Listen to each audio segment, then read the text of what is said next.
Peace and blessings be upon you all. In our previous episode, we explored how a deep reverence for a profound spiritual reality moved from the circles of the early mystics into the very heart of mainstream classical scholarship. Today, we arrive at perhaps the most influential, the most discussed, and the most far-reaching figure in this entire 1,000-year story. A thinker whose ideas shaped centuries of philosophy after him.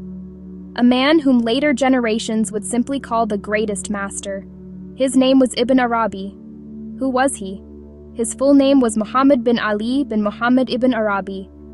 He was born in the year 560 Hijri in the city of Murcia, in what was then Muslim Spain, the brilliant civilization of Andalusia. He spent his early years in Seville, one of the great centers of learning of that age. He later traveled across the world of his time, through North Africa, to distant cities, and onward to the lands of the East. He finally settled in Damascus, where he passed away in the year 638 Hijri. Ibn Arabi was a phenomenon. By his own account and that of his students, he authored hundreds of works, some short, others vast. He wrote on the inner life, on the meanings of wisdom, on the nature of existence, on the human soul, and on the path to nearness with the divine. For the 8 centuries since his passing, scholars across the world have studied him, written commentaries upon him, debated him, and drawn upon him. Few thinkers in history have cast so long a shadow. Now, before we go further, we must be honest about something, because Ibn Arabi is also one of the most debated figures in this history. Some of his expressions are extraordinarily deep, layered, and difficult. They use a specialized vocabulary that he developed himself. And because of this difficulty, scholars have understood him in very different ways. Some embraced him as a master of the highest spiritual knowledge. Others criticized certain statements attributed to him, or warned that his words could be misunderstood by those without the training to read them. And a great many took a middle path, honoring his rank while interpreting his more difficult expressions in the best and safest light. We will not pretend this debate does not exist.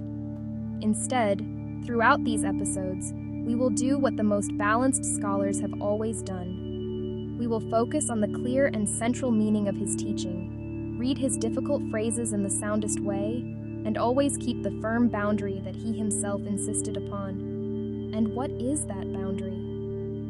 It is the one we have repeated in every episode, that the Creator is the Creator, and the created is the created, and the two are never confused.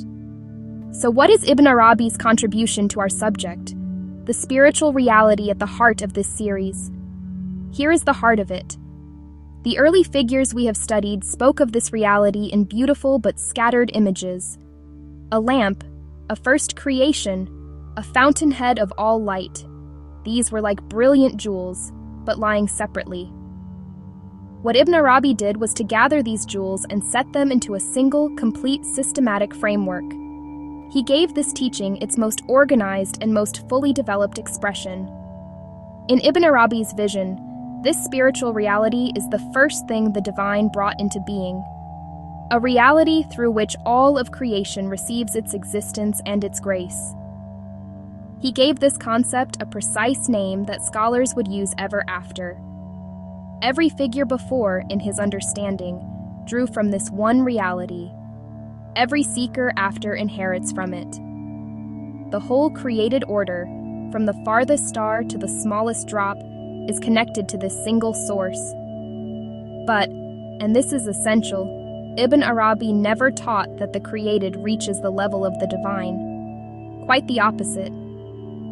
As we will see, he taught that the very summit of this rank is perfect servanthood, a created being that reflects the qualities of its source more completely than any other, while remaining, always and entirely, a creature. Notice what is happening in our story. The teaching that began as a quiet insight in the earliest centuries and then entered the mainstream, now receives, with Ibn Arabi, its grandest and most systematic form. This is the turning point of our entire series. Everything before him leads up to him, and much of what comes after is a response to him. And this is why we will spend not one, but several episodes with Ibn Arabi.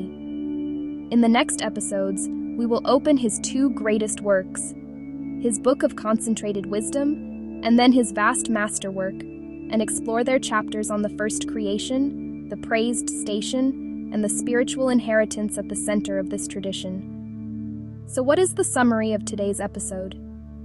With Ibn Arabi, the greatest master, born in Andalusia in the 6th century, the teaching at the heart of this series reached its most complete and systematic expression.